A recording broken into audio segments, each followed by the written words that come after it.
अस्सलाम वालेकुम viewers, welcome to cook with Hari channel. कैसे हैं आप सब? उम्मीद है कि आप सब खैरियत से होंगे। आज जो मैं रेसिपी आपके साथ शेयर करने जा रही हूँ बहुत ही ज़बरदस्त किस्म की रेसिपी है। वो है मछली का सालन, जो कि हर एक के घर में अपने अलग अलग तरीके से बनाया जाता है, लेकिन जिस भी तरीके से बनाया जाए बहुत ही लजीज बनता है। और जिस तरीके से मैं ये सालन बनाऊँगी वो भी बहुत ईजी और क्विक है, तो फटाफट से बन जाता है। 10-15 मिनट में ये सालन बन के तैयार हो जाता है। तो आपने इस रेसिपी को ज़रूर ट्राई करना है और मुझे कमेंट बॉक्स में बताना है कि मेरी ये रेसिपी आपको किस तरह की लगी है। तो चलें इस रेसिपी को स्टार्ट करते हैं, जो कि बहुत ज़बरदस्त किस्म की है। तो इस रेसिपी के लिए सबसे पहले आपने एक बड़ा बर्तन ले लेना है और उसके अंदर आपने हाफ़ कप ऑयल ऐड कर देना है। जब ऑयल गर्म हो जाए तो उसके अंदर एक बड़े साइज़ का प्याज काट के आपने डाल देना है और इसको आपने इतना पका लेना है कि इसका कलर जो है वो गोल्डन ब्राउन हो जाए। हमने हाई फ्लेम पे इसे नहीं बनाना, हमने मीडियम टू लो फ्लेम पे इसको पकाना है, ताकि इसका कलर गोल्डन गोल्डन रहे, वरना तो ज़्यादा डार्क हो जाता है। हमें इस तरह कलर चाहिए। अब हमने इसको निकाल लेना है पैन में से, ऑयल में से आप निकाल लें इसको और इसको 2 चम्मच दही डाल के इसको ग्राइंड कर लीजिए। अब इसी ऑयल के अंदर आपने 1.5 टेबल स्पून लहसुन अदरक का पेस्ट ऐड करना है। लहसुन अदरक का पेस्ट फ्रेश ऐड करें तो ज़्यादा मज़े का बनेगा। अब इसके अंदर 1 टेबल स्पून जिंजर पेस्ट यानी कि अदरक का पेस्ट ऐड करना है और इनको अच्छे तरीके से आपने भून लेना है। 2 से 3 मिनट आपने इसको भूनना है अच्छी तरीके से, ताकि इसका कच्चापन ख़त्म हो जाए। यहाँ पर आपने पानी डाल डाल के इनको 2 से 3 मरतबा भूनना है। पहले एक दफ़ा पानी डालें, उसको भून लें, फिर दूसरी दफ़ा पानी डालें, थोड़ा थोड़ा आधा आधा कप पानी का डालें और इसको भूनते रहिए। अब जब मसाला हमारा 2 से 3 दफ़ा भून जाए तो इसके अंदर जो हमने पेस्ट बनाया था दही डाल के, 2 चम्मच दही डाल के जो हमने प्याज का पेस्ट बनाया था वो हमने इसके अंदर ऐड कर देना है और सारा पेस्ट ऐड कर दें, कोई चीज़ ज़ाया ना जाए। अपने बर्तनों को अच्छे तरीके से साफ़ कर लिया करें और उसके बाद अच्छे तरीके से आपने इसको 2 से 3 मिनट आपने भून लेना है हाई फ्लेम के ऊपर। जब इन सारी चीज़ों की अच्छी तरह भुनाई हो जाए तो उसके अंदर हाफ़ टी स्पून लाल मिर्च पाउडर ऐड करना है और हाफ़ टी स्पून ही कश्मीरी लाल मिर्च ऐड करनी है। इससे इनका जो कलर आएगा वो बहुत ज़बरदस्त होगा सालन का। अब इसके अंदर 1 टीस्पून ज़ीरा मैंने भर के डाला है, आप चाहें तो ज़ीरा पाउडर भी ऐड कर सकते हैं। अब इसके अंदर 1/4 टीस्पून आपने हल्दी ऐड कर देनी है और इन सारे मसालों को हाई फ्लेम के ऊपर आपने अच्छे तरीके से भून लेना है।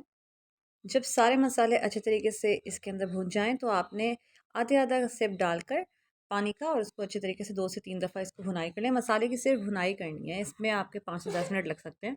जब मसाला अच्छे तरीके से भुन जाए, उसकी भुनाई हो जाए और ऑयल ऊपर आ जाए तो आपने चूल्हे की आंच को आहिस्ता कर देना है, क्योंकि हमने भुनाई इसकी हाई फ्लेम पे की थी। तो अब हम इसकी मीडियम टू लो फ्लेम पे कर देंगे इसको। और अब आपने इसके अंदर मछली ऐड कर देनी है। मछली मैंने 1 केजी ली थी, रहू थी मेरे पास। आप कोई सी भी फ़िश जो आपको अच्छी लगे वो आप उसके अंदर ऐड कर सकते हैं। यहाँ पे आप देख सकते हैं कि मेरे पास 1 किलो फ़िश थी, मैंने जो कि पूरी ऐड कर दी है मसाले के अंदर। यहाँ पे आपने मछली के सालन के अंदर ज़्यादा चम्मच नहीं चलाना होता, क्योंकि मैंने अभी-अभी ऐड किया है, तो इसलिए मैं इसमें स्पेस बना के और पीसेस ऐड कर रही हूँ। लेकिन जब आपको 5 से 10 मिनट हो जाएँ तो आपने इसके अंदर चम्मच नहीं चलाना, वरना मछली के पीसेस तो स्टीम में ही गल जाते होते हैं। तो इसलिए अगर चम्मच चलाएँगे ज़्यादा तो मछली जो है वो टूट सकती है। तो अब इसके अंदर आधा ग्लास पानी डालना है, पानी ज़्यादा नहीं डालना। और इसके अंदर 1 टेबलस्पून कसूरी मेथी भी ऐड कर देनी है। कसूरी मेथी से इसका बहुत ज़बरदस्त फ्लेवर आता है। तो 1 से 1.5 टेबलस्पून आप इसके अंदर कसूरी मेथी ऐड करें और हल्का-सा चम्मच के साथ इस सालन को हिला लीजिए। क्योंकि कसूरी मेथी एंड पर डाली जाती है, सारे मसालों के साथ इसको भूना नहीं चाहता, क्योंकि वरना कड़वाहट आ जाती है। तो इसलिए हमने एंड पर हल्का-हल्का चम्मच चला के और इसको पानी के साथ मिक्स कर लेना है। अब हमने इसको ढक कर पका लेना है। मीडियम फ्लेम के ऊपर, मीडियम टू लो फ्लेम के ऊपर आपने इसको ढककर 10 मिनट तक पकाना है। 10 मिनट के बाद आपने इसकी साइड चेंज कर देनी है, मछली की साइड चेंज कर देनी है।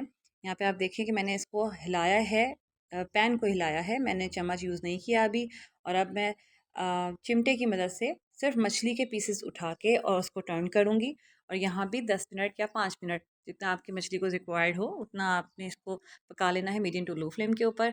इस वक्त आपने चम्मच बिल्कुल भी नहीं चलाना, वरना मछली के पीसेस टूट सकते हैं। इसलिए बहुत एहतियात के साथ चिमटे की मदद से ही आपने फ़िश को आपने आराम से टर्न कर देना है।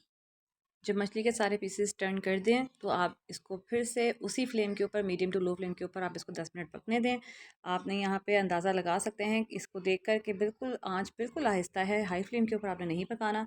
और देखिए मैं इसको सिर्फ पैन को हिला रही हूँ, पीसेस को मैंने नहीं हिलाया। तो यहाँ पे आप देख सकते हैं हमारा ज़बरदस्त सा मछली का सालन तैयार हो चुका है। ग्रेवी आपको जितनी चाहिए हो आप उतनी रख सकते हैं, लेकिन इसमें ज़रा लगी लगी ग्रेवी होती है, ज़्यादा भुना हुआ भी नहीं होता और ज़्यादा शोरबे वाला सालन भी नहीं होता। तो यहाँ पे आप देखें, अब मैं आपको स्पून की मदद से निकाल कर दिखाती हूँ। फ़िश के पीस बिल्कुल नरम गले हुए हैं और कोई भी पीस जो है वो टूटा नहीं है, क्योंकि हमने इसको बहुत एहतियात के साथ डील किया था। तो आप यहाँ पर इसको सर्व करें नान के साथ, गर्म रोटी के साथ। इतना ज़बरदस्त सिंपल और क्विक सालन बन जाता है फटाफट से। तो आप दावतों में इसको रखें, सर्व करें, बहुत मज़ेदार बनता है। दावतों में इसको बनाइए और दावत वसूल कीजिए। यहाँ पे आप देखिए कि इसकी ग्रेवी किस कदर क्रीमी टेक्सचर की लग रही है और बहुत ज़बरदस्त ग्रेवी बनती है। तो आपने इस रेसिपी को ज़रूर ट्राई करना है। मुझे कमेंट बॉक्स में ज़रूर बताइएगा कि मेरी ये रेसिपी आपको किस तरह की लगी है। और अगर अभी तक आपने मेरे चैनल को सब्सक्राइब नहीं किया है तो जल्दी से जाएँ कुक विद एनी चैनल को सब्सक्राइब कर लीजिए, ताकि मेरे आने वाली सारी रेसिपी आपको बर वक्त मौसूल हो सकें। और इंशाल्लाह नेक्स्ट रेसिपी के साथ दोबारा हाजिर होंगी। तब तक अपना बहुत ज़्यादा ख्याल रखिएगा, मुझे दुआ में याद रखिएगा। और अगर आप कोई रेसिपी बनवाना चाहते हैं तो मुझे कमेंट बॉक्स में ज़रूर बताइएगा, मैं इंशाल्लाह वो रेसिपी ज़रूर बनाऊँगी। तब तक के लिए अपना बहुत ज़्यादा ख्याल रखें। इंशाल्लाह फिर हाज़िर होंगी। अल्लाह हाफ़िज़।